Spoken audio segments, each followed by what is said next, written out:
The way that I approach Angel Feather is that this deck is at the best that it can be at this given moment. It's not as great as most of the other decks that we normally see, but it is a deck that can do much better for itself lately.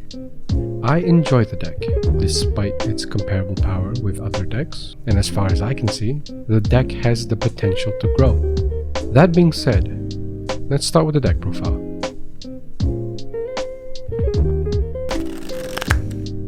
So why Nociel and not the other archetypes? The reason why I like Nociel is because of the versatility to be either in a farming form or a hyper-aggressive form. Being able to superior ride into any Nociel means you can ride down, push your opponent from 0 to 6 when set up correctly, or you can just farm for protect markers for your next turn.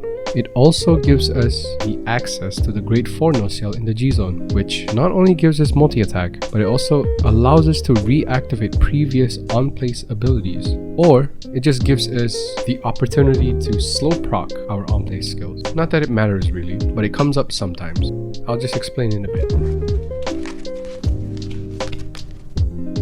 Before the explanation starts, I'm going to put a disclaimer here that we will be running 4 Happy Bell Nociels. The deck revolves around this specific card, so it's better if we bring it up first. Basically, the deck revolves around setting up as many of these in the damage zone as early as you can. This card alone can buff up your front row units' numbers. For example, if you have 1 Happy Bell in your damage zone, your front row gains a continuous 5k buff during your turn. If you have 4, the number just goes up to 20k to the front row. Same thing goes for if you have 2, you get 10k, 3, you get 15k, you get the point. Alright, now then, let's start with the grade 3s. We're running 2 specific grade 3s here, Holy Seraph Nociel and Love Sniper Nociel. Holy Seraph is the playmaker of the deck. Not only you're able to tutor out key Nociel pieces for that specific situation, you're able to use this as a protect marker generator as long as you ride it. There's no such thing as too many protect markers in this deck, especially since the value of protect markers are going higher and higher lately. And then we have Love Sniper Nociel. This card not only gives you free resources, you're able to superior ride into any Nociel at any given situation. And yes, you can write down because it does say Nociel and it doesn't specify a grade. Although it's not really advised for this deck, it does come up sometimes. If you set up correctly, you're able to play hyper aggressive by priming as many Happy Bells as possible in the damage zone and ride into Holy Seraph, netting you up to 6 attacks with power capping at plus 20k to your front row.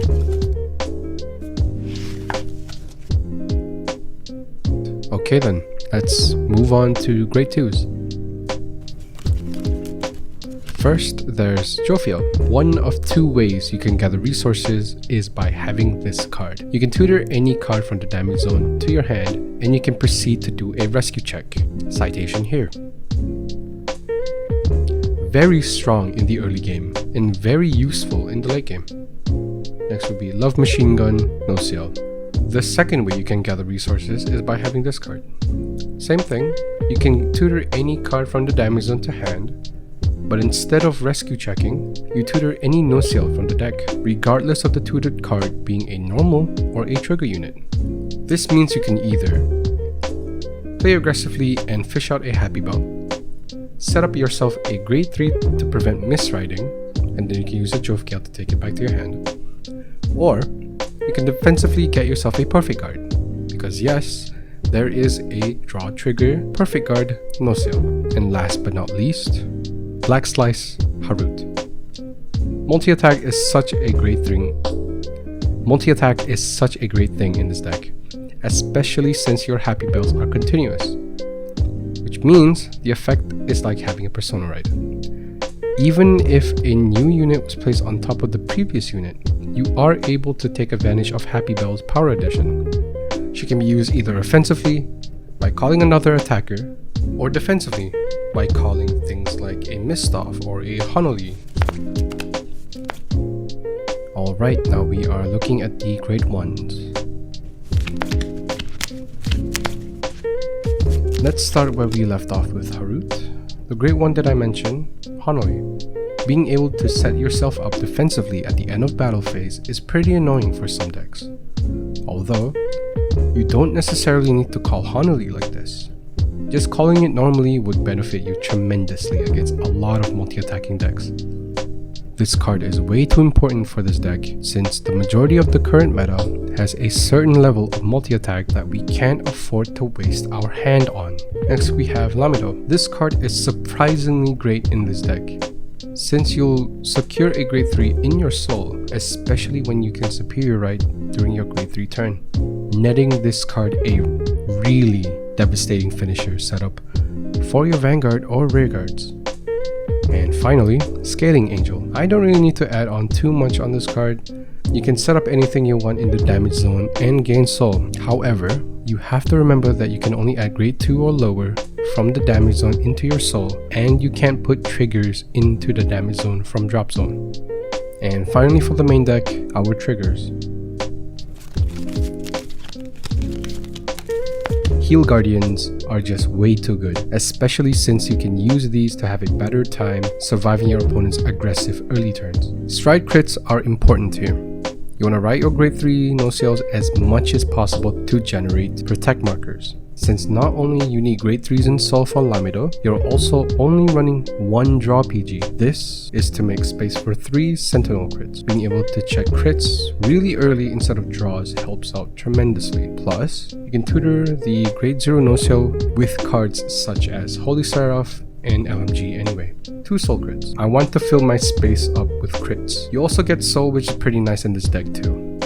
1 Rephiros.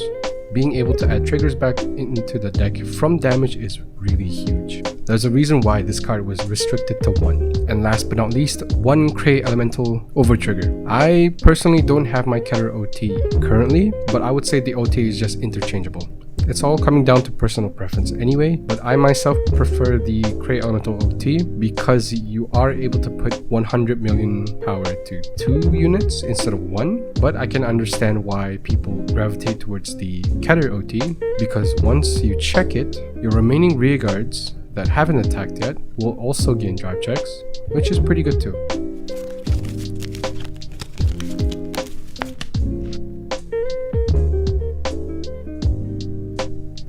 Just in case I wasn't clear enough, we run Protect 1 exclusively. Not only we're relying on our rewrites to get perfect guards, Protect 2 isn't really worth running in a deck like this, especially since a lot of decks can just play around the defense of a Protect 2 deck. So yeah, just run Prot 1.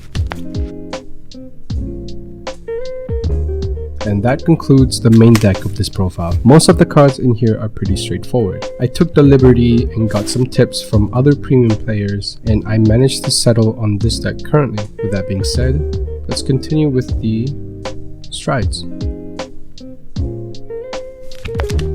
Alright, first off, we have Holy Seraph Zafkiel. She is a really strong all-purpose stride. You can either farm by getting max drive checks, push for numbers with plus 30k to your front row, or do a balance between the two. This is also a nice counter for certain control matchups, such as Lock from Link Joker or Cradle from Mega Colony. You can choose cards from your rearguard circles to add to damage, including Lock cards or Cradles. Although the card is a great addition to Angel Feather, bear in mind that it does not create any additional GB or generation break, since its skill does not flip anything up at all. Grade 4 Nociel gives you the ability to have more multi-attack in the form of Superior Calling from the damage zone. A really good combo with this and Lamido is that you can make Lamido proc on 2 attacks instead of dying from 1 by activating Nociel's skill before Lamido dies. Being able to put Lamido into damage to recall it behind another rearguard to boost with another Sentinel Restrict. You can also slow proc skills. For example, being able to activate a Zafkiel on a later time might net you value instead of proccing it instantly during your main phase. Next will be Raphael. She just heals. That's really it. I haven't been really using Raphael at all ever since Zafkiel released. However, you still want to run it during niche times where you can afford stalling, although I don't really see that much point in running her anymore when another card can replace her, but you can't really complain about a free heal. I'm surprised a lot of people I've played against haven't really seen her before. But then again, Angel Feather as a whole hasn't been really highly represented in Premium, so I don't really blame them. The card basically just says Battle Door, but instead of 2, you have to guard as much as I have damage. So for example, if I have 5 damage, you gotta guard with 5 or more from hand. The card can also make you die just a bit later. I haven't seen any merit into playing it like this as of yet, since the card is just a bit too slow when you want to use it for that specific reason. Alright, next will be G-Guards. Elalath is our biggest shield, and since this card is a G flipper, you can get yourself to higher GB counts for your boss's cell pretty early. Firmin Glance, a heavy cost for a really good skill to heal 1 damage while being able to use that healed card to guard is really nice. Suriel is basically your rescue check and stack your deck. A perfect card for defenses or if you want to set up your damage zone for your next turn. And finally, Dismal is just there for one reason only. If I got a card that I want to stay on rear, that I want to protect, it's gonna protect.